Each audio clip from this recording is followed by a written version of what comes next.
الذي خلق الموت والحياة ليبلوكم أيكم أحسن عملا সম্মানিত সভাপতি ফারসিনা হযরত সাহেব কেবলা কলেজের টুকরা আমাদের গর্বের ধন ডক্টর রুহুল আমিন সাহেব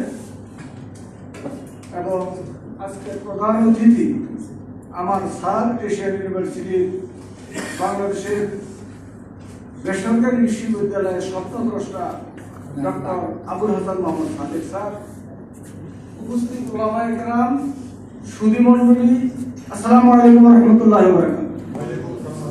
বিষয় দুইটা, রাষ্ট্র সংস্কারে আমাদের ভাবনা, মাননীয় মেম্বার, অনেক আলোচনা হয়েছে, আমি 1 মিনিটে শেষ করব।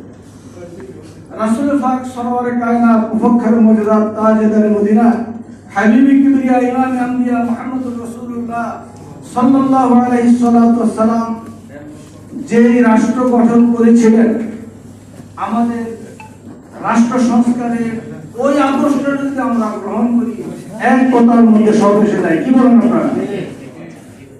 দ্বিতীয়ত,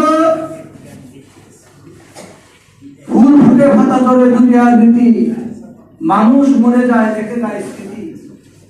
যেদিন তুমি এসেছিলে ভবে, কেঁদেছিলে তুমি একা, হেসেছিলে সবে, এমন জীবন এমন তুমি করিলে গঠন, মরণে হাসিলে তুমি কাঁদিলে ভুবন। সাল্লাল্লাহু সাল্লাহু ওয়া জাআলাল জান্নাতা মাসওয়া ওয়া আখদাওয়ানা আলহামদুলিল্লাহি রাব্বিল আলামিন। আসসালামু আলাইকুম ওয়া রাহমাতুল্লাহি ওয়া বারাকাতুহু।